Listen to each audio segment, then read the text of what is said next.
All right, good morning, everyone. Great to see a lot of familiar faces, some new faces, and I hear there's a few people online as well. Great to see.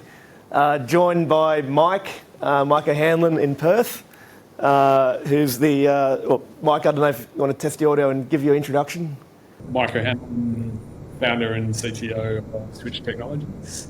And yeah, mechanical engineer. We've loved batteries and cars for a very long time, so it's a pleasure to just talk about batteries and cars. Well, that's exactly what we're going to do today. So yeah, really great opportunity actually. Yeah, timed in right. I was over here for work. We're going into the introductions of the company in a moment. But before, I might as well just get straight into it, right? We're talking about a project that we carried out last year, developing a plug-in hybrid Landcruiser powered by XNO, which is the proprietary battery chemistry developed by my company, Echion Technologies. Without further ado, I'll start with a video and then we'll continue the introductions.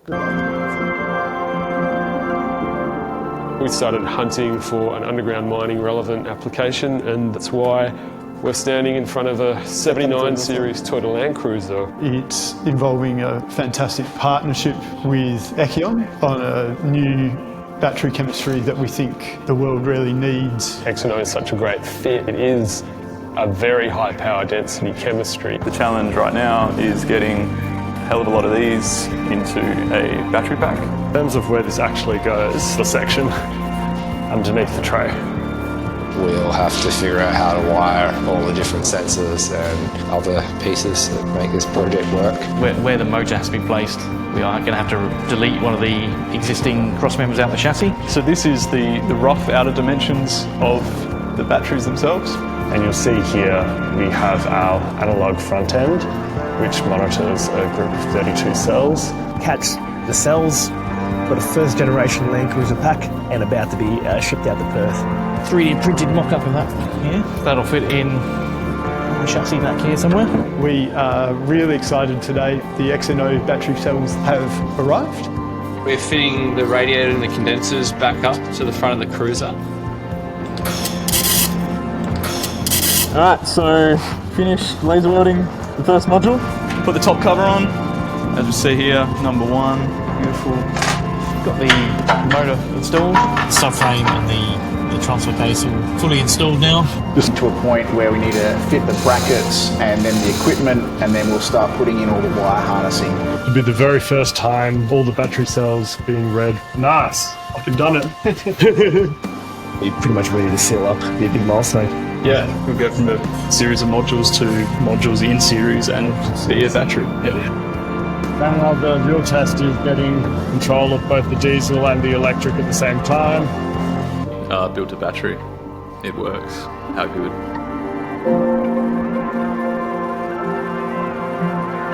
Naturally, because Mike and I'd like to say we had the vision at the beginning of the project, but one of the key things that we did, thought of at the beginning of that project, was agreeing to get a cameraman in, a film producer, to capture the journey of this project. And if you haven't already, I've got a link at the end, but we have a YouTube series online. At the moment, I think there's about 12 episodes, taking it step by step all the way through every step of the way.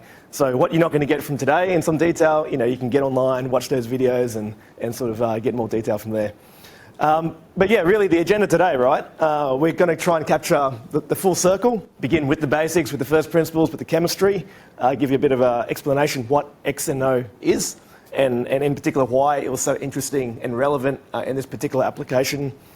Go through all the different, some of the major subsystems that we had to design, particularly Mike's team had to design and implement, and of course, cover a little bit about the results and what's next for the project, but also for Echion and Switch and our partnership that we have together. I'll hand over to Mike now, just to give a brief intro to Switch. Yeah, thanks, mate.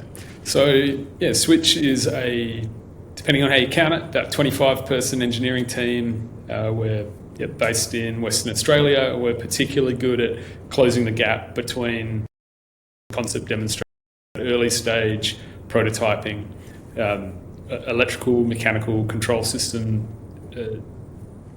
design and prototype. So Journey really started in 2014 with a electric superbike development and racing campaign that was purely like technical rev head pursuit, really wasn't commercial.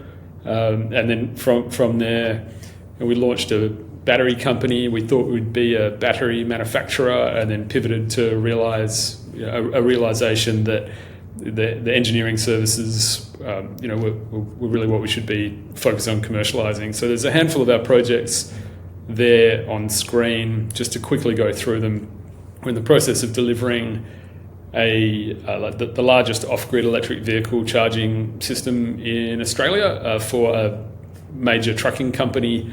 It's 4 megawatts of solar, 10 megawatt hour of battery, and 30 EV charge points across the project. We've got a client out of Ohio who are rail focused, and we are designing and prototyping for them a system that retrofits batteries onto freight trains, turning the old locomotive into a hybrid. We've developed a complete mining camp microgrid system before, just for taking a remote accommodation camp for a mine site off grid. But it's a team of engineers that are really, I think we're all chasing a particular type of job where we're hands-on. We love to design and actually build things, and it's a perfect mesh for the types of projects we want to work on. The attitude, culture, like technical compatibility with Ben and his team, and then last but not least, the social compatibility. We all get along famously, so we can bite off some pretty big challenges together and be like remarkably effective at closing the gap between the concept and the demonstrator. Thanks, Mike. Leading on to that, just a brief background on Echion Technologies. Echion Technologies, it is a UK headquartered company. It spun out from the University of Cambridge back in 2017. So, coming up to that 8 year mark now. We've grown to about a team of about 50 people, mostly based in the UK, but myself being based in Melbourne, and we have a contractor in Perth and others operating business development in the States, but then a lot of technical and business development going on in Asia, as you can imagine, because ultimately that's where the gravity in the world is in the battery industry today. So we have people there in China, in South Korea, and in Japan. The core focus of Echion is on battery chemistry development. And from day dot, we are really identified, one of the gaps in existing battery technology, which was not having a chemistry that can deliver that fast charging performance in a safe battery that can last long and have a decent energy density. And so these combinations together were the motivation for the team, back in 2017 onwards, to really research and get into the depths of what's available out there with the chemicals and the elements that we have. And so XNO is the culmination of that product. I'll go into that a bit more. At the moment with Mike, in fact, primarily with Mike, but also with others, we're trying to see and bridge that gap all the way to market in real world applications where deploying XNO really makes sense. As part of that gap, we work with battery cell manufacturers around the world who then, purchase our material to develop the battery products.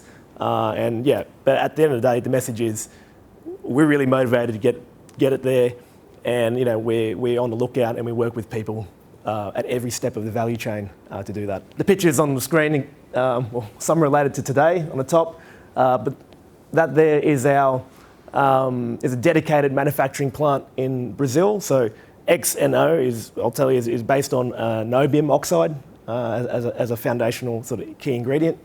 That plant there turns the niobium oxide with our other proprietary, our formulation into XNO. It can produce today 2,000 tonnes per year of our powder, which is equivalent to around 1 gigawatt hour worth of battery cells. We're at that commercial scale. And different pictures of different stages of the battery manufacturing process. That's inside the plant. That's literally what the product is, a powder. We turn that and coat it into electrodes, and then they get assembled into cells, and then modules and battery systems, and so on and so forth. Again, brief background on the XNO. In a battery, positive, negative, right? Terminals, you've got a different chemistry on each side. And we are innovating. XNO is a new battery anode chemistry. It's on the negative terminal. And as I said in the introduction, it's been designed to offer what we believe is the best in class on those 4 factors: charging, safety, longevity, energy density as a combination.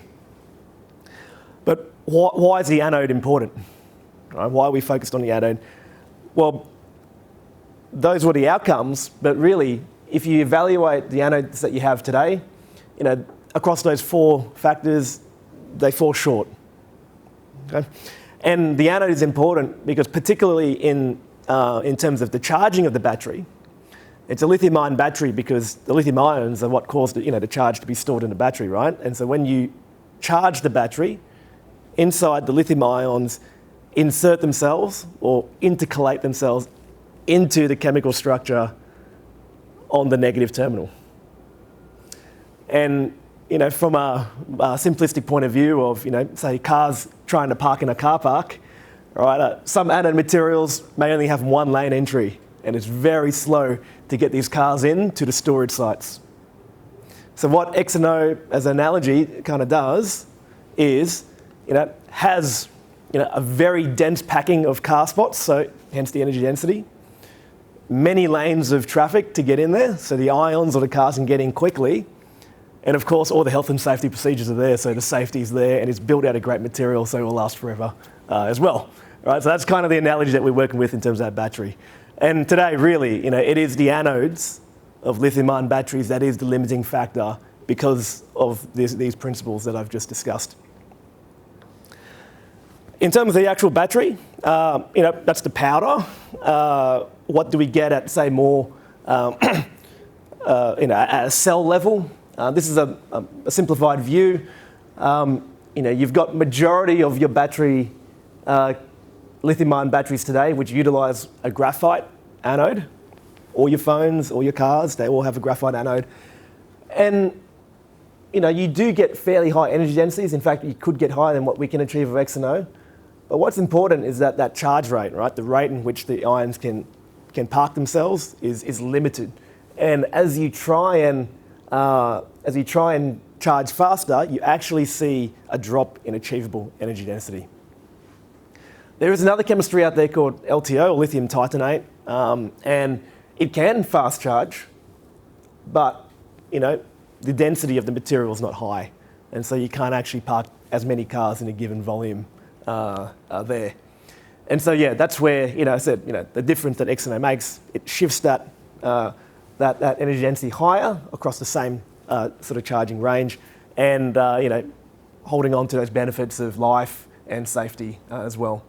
So a couple of numbers on the side. I won't go through line by line, but essentially they're good numbers. Take it from me. But enough about chemistry. We're here today to talk about the Landcruiser. So the project, it was amazing how fast it came together. And it started out. I'm talking to Ben, and immediately connecting with him, and thinking, and obviously got to mention Nathan, the independent contractor who works really tightly with Switch as well as Echion. Nathan really brought the opportunity together, but I was kind of gobsmacked by how well we all got along, and the compatibility and what we wanted to do and what we can do. And just also how quickly we progressed from talking about doing something to just getting on and doing it. I think it was, from memory, Ben, it was around about a month from first saying g'day to actually starting work. And it was really an example of build the aeroplane on the way down. When you look at the amount of items that had to come together in parallel. And at the time, Switch was a 6-person team, if you're being generous. So just awesome to be in a workshop. Like you can see in the background now, it's a pretty cavernous, headquarters that we have. But at the time, just getting the Landcruiser into our workshop was not a trivial bit of ballet, with the vehicle itself being maybe 4 or 5 centimetres narrower than the door that we had to get it in through, and also only being maybe 35 centimetres shorter than the width of the laneway. So we had to pick up the back of the vehicle on skates and turn it 90 degrees just to get the approach into the workshop right. Anyway, in that video that Ben shared at the very start of this presentation, if you remember, there was the snippet that looked like Ben sitting in a departure lounge at an airport, on his way to China, and designing the battery modules for the cells as the cells are being made for the first time, and all of the codependencies on the little geometric details. And if a cell comes to you 0.5 millimetre thicker than expected, and you've got 32 of them laser welded into a brick, that kind of matters. I don't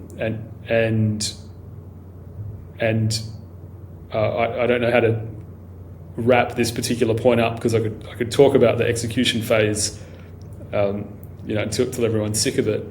But it was this fantastic meshing of people to achieve a great team outcome, and just crystal clear communication and alignment of goals, which I think is poorly, it's not often celebrated as the essential ingredient to get you through the ambiguity of prototyping activities, where you set off on the project because you know that you can build it, but you don't know how you're going to build it. And we finished the end of the year with a functional Landcruiser, which sadly I'm not with the vehicle today, but as we speak, the vehicle is on a dyno being tested, and when we get brave enough to run full power through it, we're expecting to see numbers around 600 horsepower at the wheels. So really exciting vehicle. Yeah, just to capture on that, as it was, Echion, we engaged a contractor consultant in Perth, right, to find routes to market for the technology.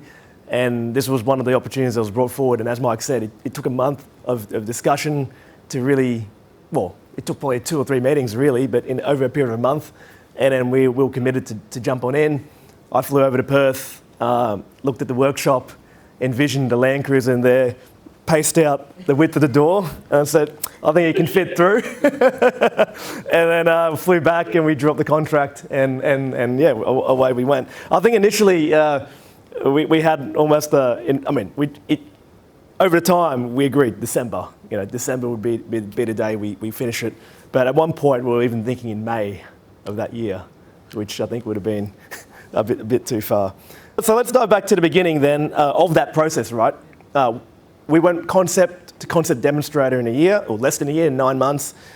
And the beginning of that process is really understanding, what's the use case? We're not just doing a vehicle for a vehicle's sake, right? It needs to operate according to where we believe it's going to be operating in. And so just a bit of a taster on kind of the things that we had to go through at the very beginning of the project. Mike, I don't know if you want to take this one on this particular use case on the underground mining run. Yeah. So Western Australia, so we're pretty connected to, every other person that you bump into is deeply involved in mining. And we were well aware from talking with a few friends and contacts that the requirements on a Landcruiser in particular, if you think about operating underground, you want enough battery to be able to complete your whole shift underground. It's not just fuel savings in terms of dollar value, it's also the value of reduced diesel particulate emissions when underground. So you want enough electric energy available to complete a shift. You need enough power available to get in and out of the mine. In is sort of easy because you're rolling down a hill, but out is steep and uninterrupted. But then a Landcruiser, every now and then, a Landcruiser will be used to drive 600 kilometres, to go get a bearing to bring it back so that something else can keep working on the mine site. So that ability to run on diesel is really important. You know, we've seen full electric Landcruiser trials in Western Australia, and we've seen the results of vehicles being parked up and operators not wanting to select them, jumping in the diesel instead of the electric, because there's the horror story of the full battery vehicle not having enough energy to complete a task.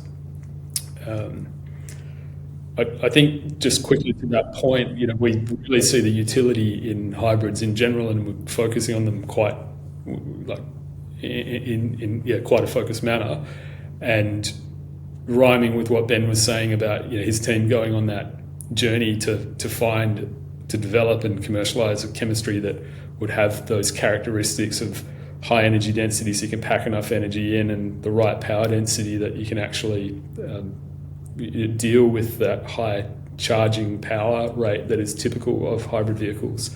It was another thing that really made us jump and get excited about working with Echion.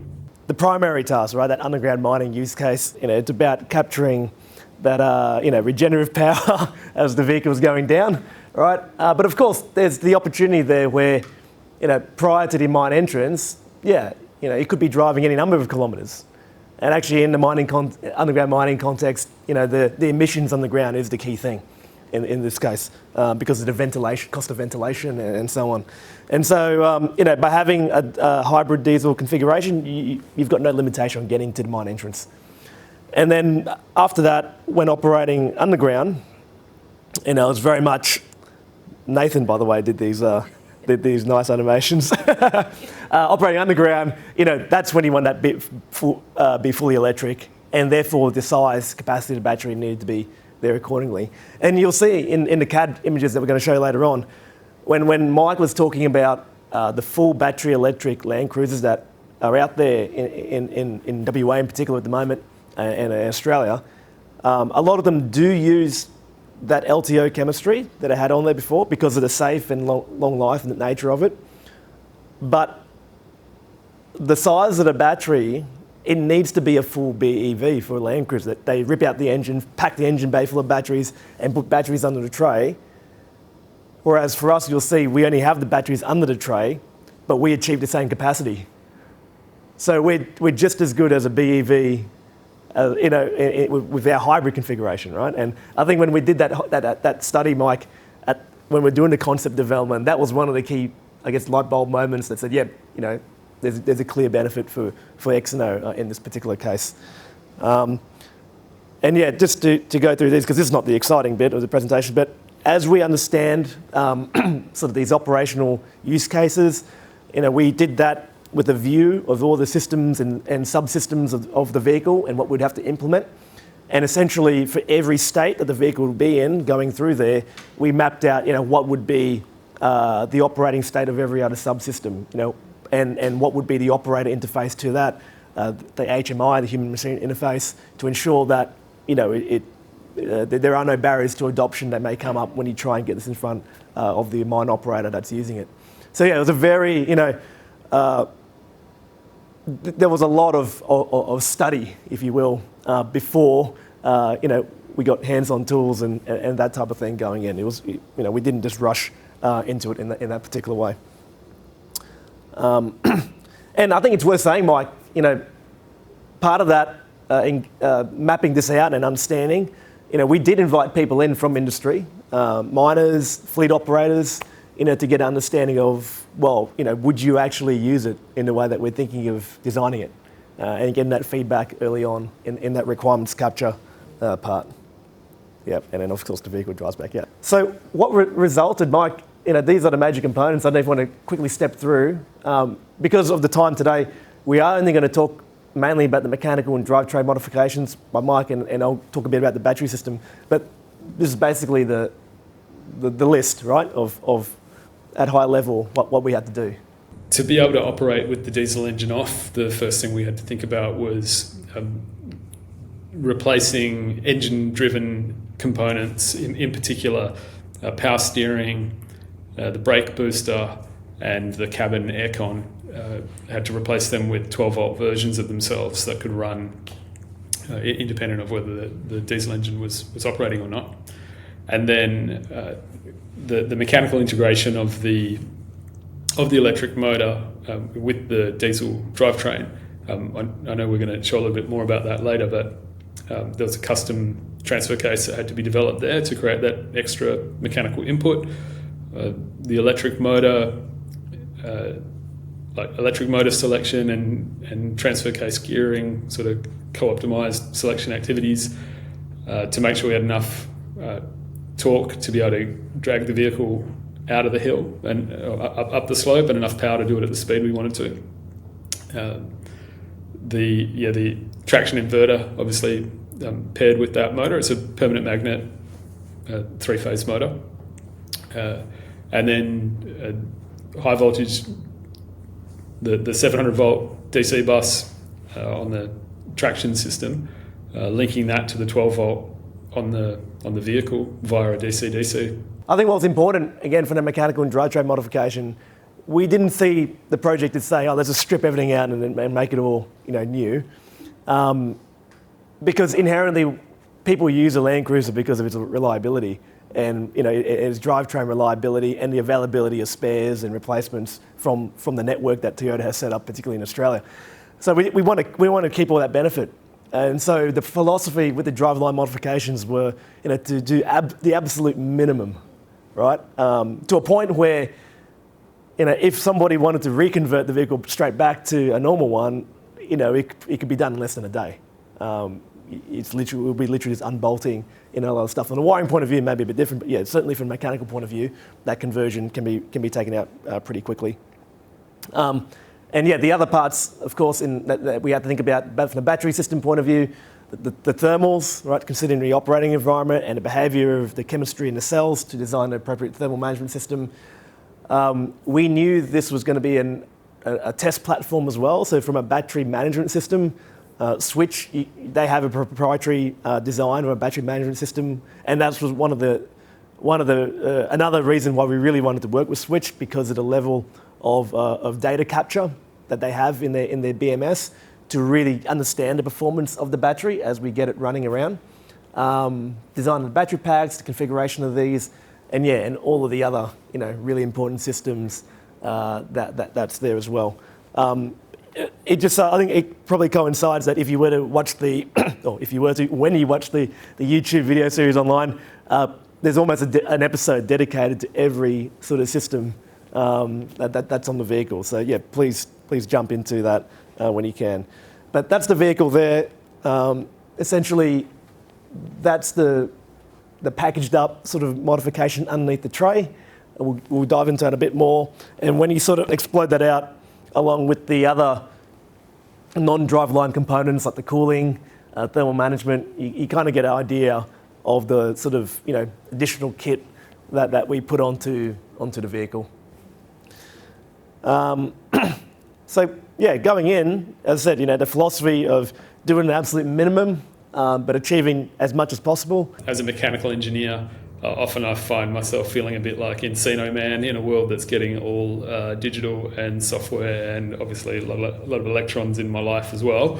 But it was really rewarding to the amount of mechanical integration that went into this project. So that transfer case in pink, we unofficially titled it the auxiliary transfer case, and it's there to create that input for the motor to tie into. As you saw James talking about in that video intro, we chopped out a cross member from the chassis and welded in a replacement that had the motor mount flange integrated into it, and had to shorten the tail shaft a little bit to make up for that, the fact that auxiliary transfer case was dropped in there. Inside that transfer case is a chain, much like a timing chain. It's called a silent chain. Chain drive transfer cases are relatively common in automotive, and it's all packaged in there nice and neatly. Perhaps the quiet achiever in the whole mechanical package is that CV shaft that links the electric motor to the transfer case input, and that's from a Volkswagen Combi. So we're very very happy about that choice of part. Just happened to be the right size, speed rating, torque rating, and just brought a lot of joy to select that component. Again, that's the electric motor. I think when we showed the vehicle publicly, right, people were actually a bit underwhelmed.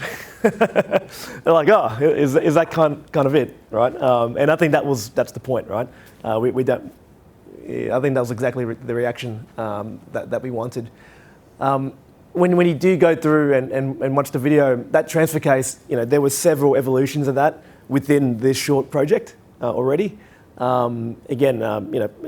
Getting out there, testing it, running it through its paces, identifying some improvement areas and re-implementing that within a matter of weeks, was one of the key things that happened throughout the project as well.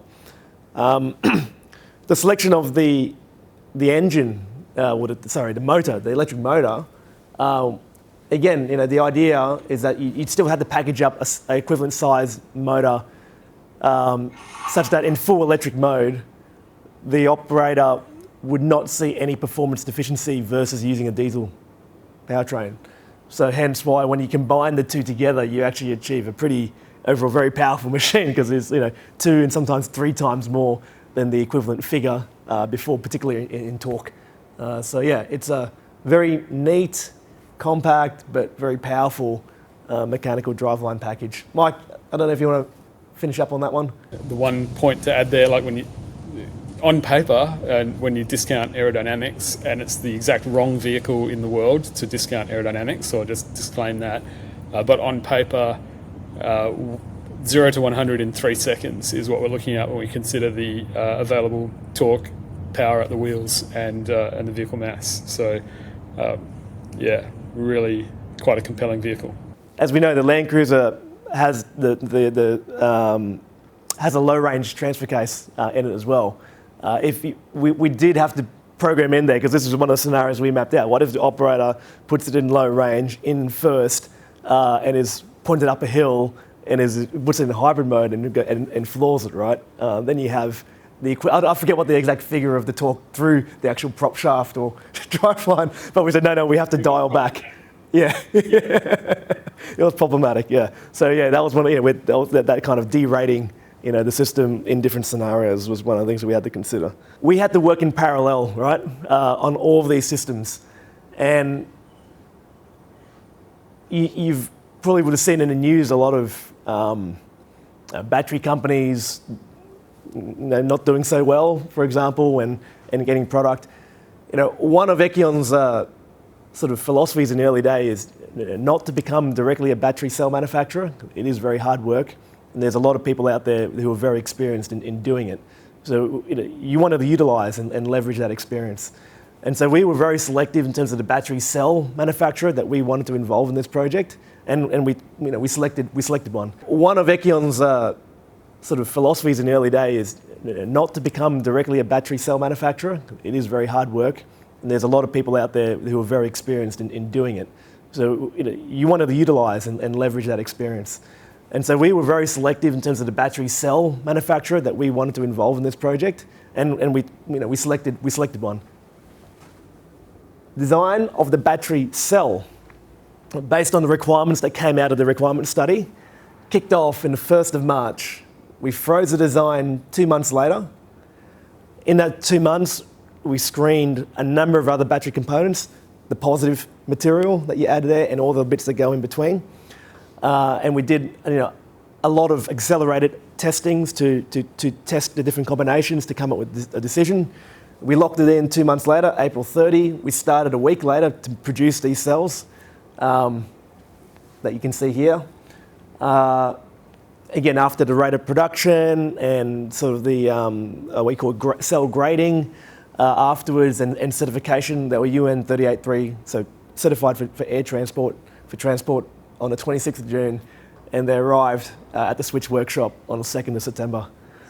So a 6-month turnaround going from, and if you get that picture back up, going from literally this, mixing around, experimenting, optimizing what you call your electrode formulation to balance energy and power, and then, getting into the design, certifying it, and shipping it we were aiming for delivery in August, but we ran into some customs issues on import to Australia, and that only cleared and arrived at Switch, about, I think it was a week or two late, but because it was held up at DHL.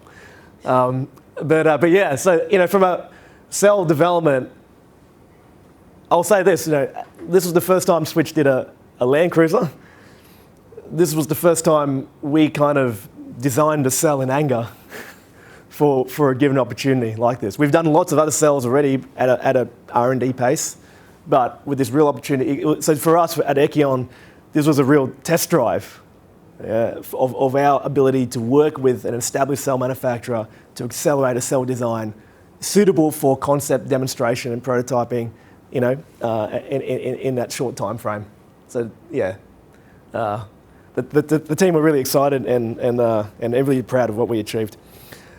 Just a note on safety. I mentioned safety there, and I don't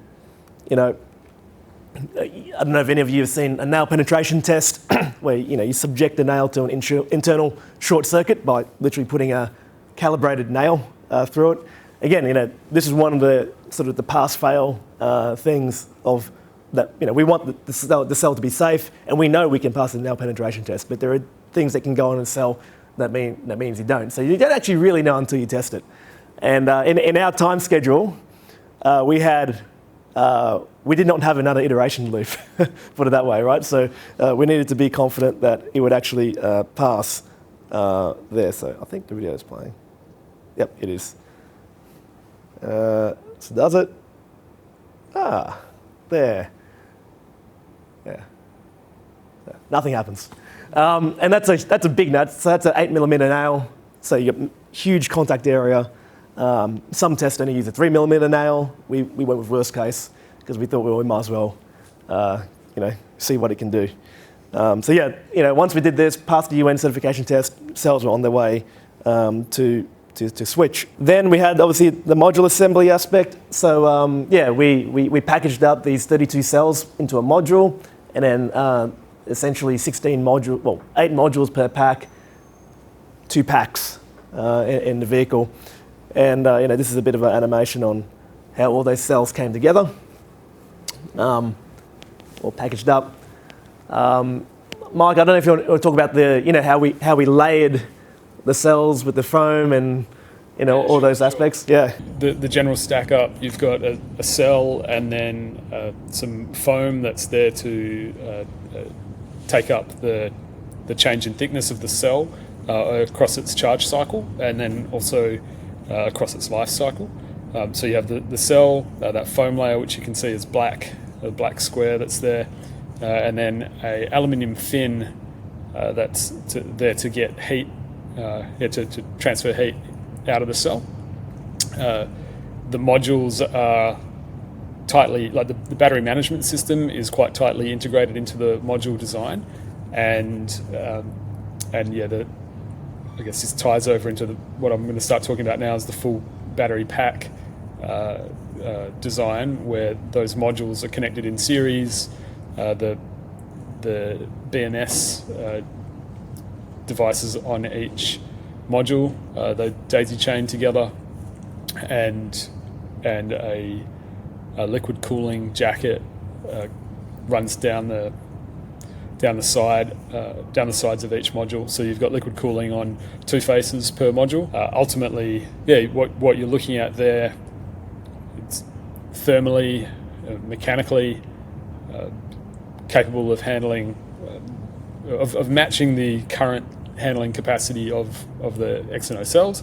And then underneath the word battery there at the top, what you're looking at that end, the left-hand end of the battery module, is all of the measurement, protection, electrical safety aspects of the battery. So there's of course voltage and current measurement, there's insulation monitoring, there's fuses, maintenance service disconnects, there's a pre-charge circuit. It's all there. Every part of that sort of, in this case, electrical chain from the cell all the way to plugging into the motor inverter and that kind of thing has to be dimensioned around the incredible power that's coming out of the battery. And that's why I'll go back now to that specification slide. The cells were designed for a 20, what we call a 20C peak in charge and discharge. What that means is that it could charge and discharge that battery in 3 minutes. And to understand the current here, it's a 20 amp hour cell. So at 20C, it's over 400 amps coming out of the cell first, and then as you string them all together at that high voltage as well. So it's a lot of energy that's transferred in a very short period of time. Hence why bus bars they're huge, right? And in terms of the thermal design that you have, ensuring that there were those aluminium plates to get the heat from the surface of the cell to the ends where they can be cooled by the plates. These were all the factors that were looked into. I don't know, Mike, you want to touch on any of the simulation stuff that you guys did to build confidence in that design work?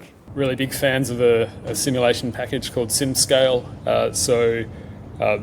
We tend to start out with spreadsheets, but then moving across to CFD to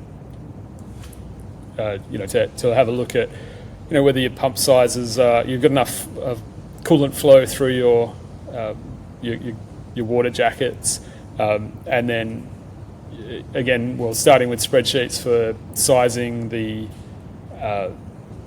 actually selecting the size of the refrigeration components, because it's not just ambient, it's actually chilled glycol that we're running through the system. And actually just want to touch on the importance of when Ben was saying those big powers, those large currents, when you take a cell that's as powerful, has that power density such as an XNO cell, the fault currents that you can find yourself dealing with in in an undesirable situation can be really, really problematic. And so having the right protection and monitoring so that you're seeing any problems develop really early, that's just we consider that an essential hygiene factor in building a battery like this. And actually the next episode that comes out on the YouTube series will point out the importance of that, where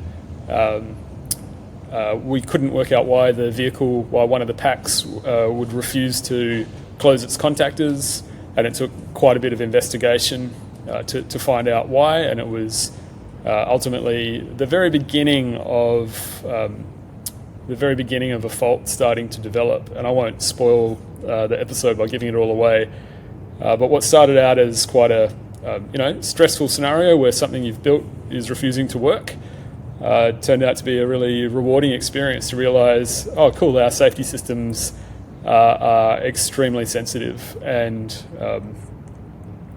the amount of time that goes into designing that dimension of the pack, I guess it's hard for me to elucidate in a few words. I mentioned the vehicle telemetry aspect and monitoring that we have. There is a live data stream of the vehicle to Cambridge, and we have a data team in Cambridge that when the vehicle runs, we can see it, operating. We can kind of tell who's driving based on what we see. When I was in Perth, someone sent me a message saying, "Are you driving a Landcruiser?" That kind of thing. But yeah, to that point, in this particular way, again, not spoiling anything, but and because of the time zone difference, right? When they were having that particular fault, we obviously alerted the team in Cambridge. When they came online, they went through the data. They were able to pinpoint exactly in the pack, where the issue was.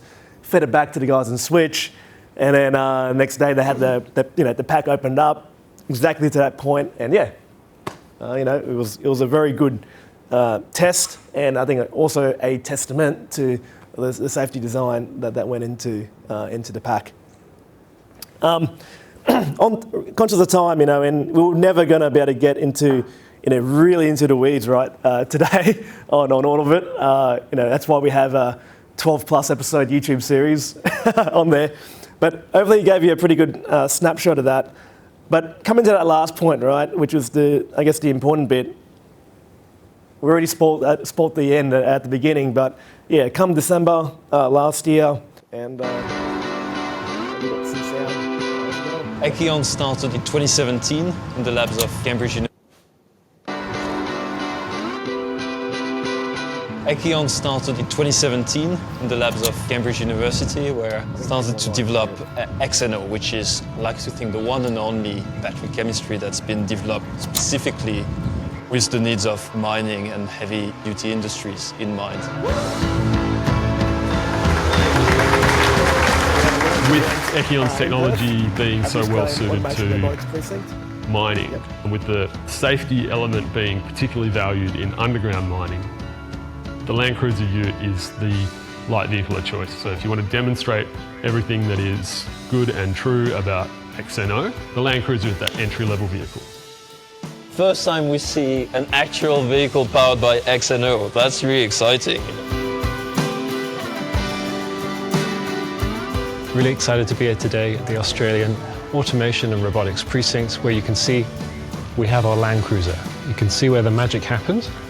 Just underneath, inside of here, we've got some of the first production run of cells made with XNO. The interest here was really great. It really shows the need for an improved battery chemistry to deliver against the heavy-duty requirements of mining. The feedback that we've had on XNO and what it brings has been really, really positive. So they lead to bigger projects, bigger vehicles, leading to further decarbonisation of the mining industry. Mike, how close did we get to having a vehicle ready on that event date? Mate, it was, there was a bit of show business required.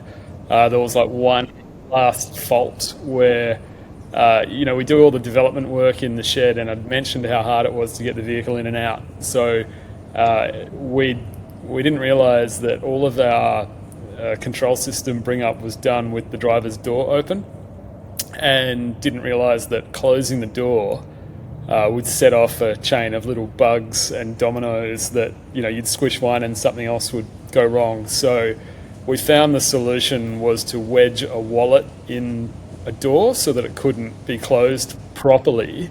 And lucky in Australia, no one takes it. It doesn't look too weird if you got one elbow kind of hanging out the window a bit, holding the door in like with a bit of a chicken wing. We never claimed to be auto Sparkies at the start of this project, and if you're going to have a bug, that's the bug to have. Yeah. Yeah, no. And look, and us telling this story, right, and also in our YouTube series, talk about all the faults, all the challenges and everything, is kind of the sort of, it's the relationship that the organisations have, and it's sort of the transparency that we want to communicate to the industry as well. We're here to develop in partnership, and we'll take you through every part of the way, warts and all. So what next for us? We talked about this. The timelines we achieved. We achieved them. It was an incredible journey, and I think the most important thing is the bottom point where this was a real test on both our organisations working together, and I think. Even though there were really stressful points, we were up against the wire, we had the wallet in the door, all these kinds of things. That journey only solidified the partnership and really made us motivated to continue working together. And so what next for us? Well, I'll put up a picture. Mike, you can talk about it. What were we doing? Yeah, killer. So we announced this project at the electric mine in Chile last month. What you're looking at there is, most importantly, Echion batteries, and then a modification to the transmission on a 150-ton mining dump truck, allowing us to integrate enough. There's about 1 megawatt of electric motor there that's been integrated into the transmission, to turn that truck into a hybrid. And we've been working on this particular project in the background for about 3 years now. We've got our first customer, company called PLS, formerly known as Pilbara Minerals, so a sizable independent lithium miner. This project is, everything I've said before about the compatibility between Ben's team and the team at Switch. It all is true, and what's doubly exciting, the scale of this stuff, it's Tonka trucks, and it's the stuff we've been dreaming about getting our hands on since we were kids. But what's really exciting is the value proposition for the end user. The customer is paying for this modification because of the bottom line value that it delivers to their operation. In the case of a 120 metre deep mine, you're talking about a payback period of well under 4 years, and that's before you think about the added value of lower maintenance on the vehicle and having a vehicle that is faster getting back up the hill, getting it back up out of the mine when loaded. So yeah, we're really excited by this. Again, the application really it highlights the value of XNO's energy density, both mass-wise and volumetrically, in a way that the Landcruiser doesn't. Because when you look at hauling dirt as a business activity, we did some rough numbers, and it's approximately true that for every kilogram that you say, if you imagine a mining truck that's running hard up against its mass limit, like for safety reasons you can't put another kilo in it, every extra kilo that you could put in over the lifetime of that vehicle is worth about $8,000. So that's in the pocket of your customer.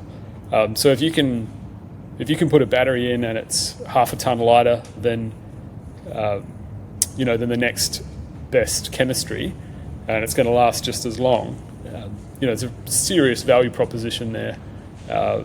And yeah, having tested our relationship with Echion through the development of that Landcruiser and seeing how aligned we are, there's no other chemistry we'd look at for the whole truck. It's really exciting, and that drills the end. So really excited for what goes ahead.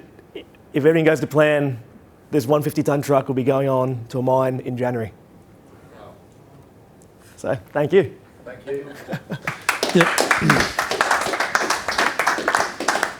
Do you have any questions? Just from the commercial side, trying to push a barrow out to the different miners and getting the funding, and how you sort of put it all together to pay for your team to, from that initial stage to secure, the pot of gold at the end. Yeah. I think there's a diverse range of funding coming through. Obviously, there's some parts of the project, and this is contributed by Echion, because we're motivated to unlock the market. But I think particularly in that haul truck example there, there's that customer demand. They've given a truck to be modified, and Mike can really explain more the details behind that. But it's all driven by essentially that end user and the uptake. We're fortunate. I'll finish up, Mike. We're fortunate at Echion that we are a venture-funded company, right? Venture capital-funded company. So, we're here to spend the money that we've received as investment to open up markets. So it's exactly what we do, and we find people with the same motivation to join in and partner. Yeah.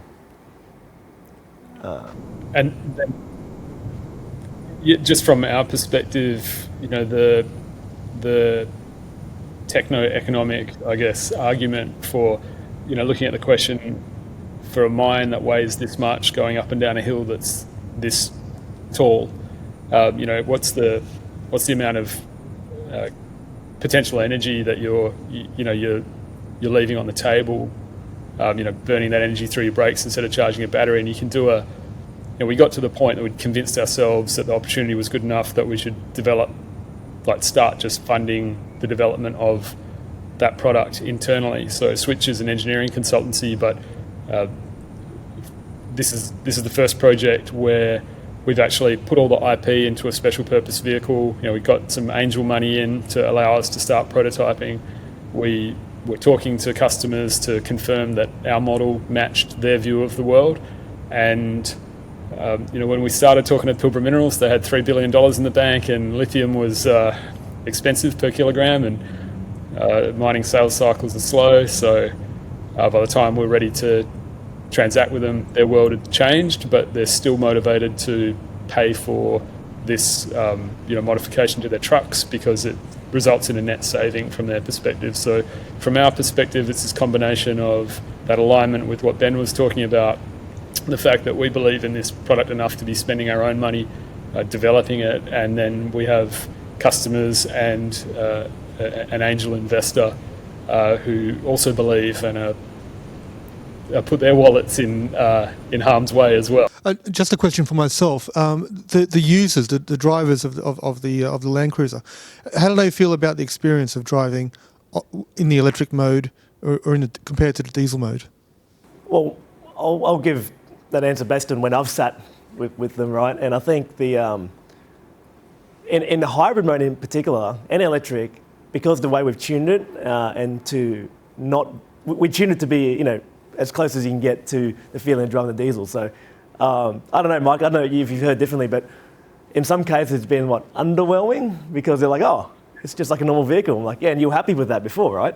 So, and sometimes not having that difference is a good thing for adoption as well. But Mike, I don't know, you guys have driven along a lot more. Yeah, look, it's a little quicker than normal, but it's not operating in some ludicrous mode or anything like that. Like, it is just a little quicker. A bit more weight in the back of a ute always makes it feel a bit better, frankly. And with the GVM upgrade, the gross vehicle mass upgrade kit that's in it, the upgrade to the suspension actually makes it handle a bit better as well. It's only had positive reviews. Yeah, I have to agree. I've always thought the perfect addition to a ute is a bag of cement in the tray. It always makes it ride better. The fact that you've used probably one of Australia's most iconic vehicles is quite interesting, and I wonder what do big car manufacturers like Toyota think about this? I mean, every car manufacturer, I believe, is developing some sort of either fully electric or hybrid vehicle. So how does Toyota look at this and go, or are you speaking with Toyota, or do they look at this and go, oh, this is cool? I think that it's just us, and Mike has an opinion about this as well, but a lot of people do a lot of things to Landcruisers, all right?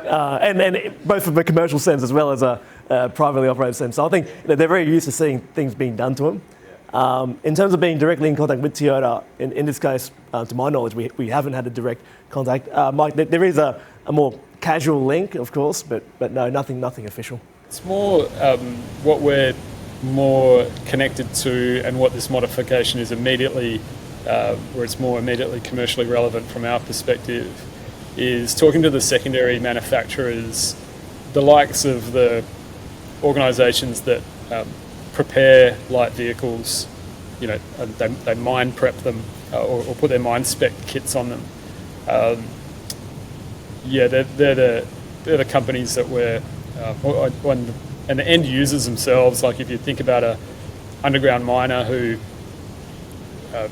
could be purchasing 70 new vehicles a year, is kind of about the number that makes sense for some of the household name miners. I think my opinion about talking with Toyota proper about this, I don't know. I don't think it pays to be humble, right? Like, the team at Toyota are pretty good. So yeah. Thank you very much here from London. Thank you, Mike, in Perth, and we know we have quite a number of people online. Thank you for joining us, and here in the Institute of Civil Engineers here in London. Thank you.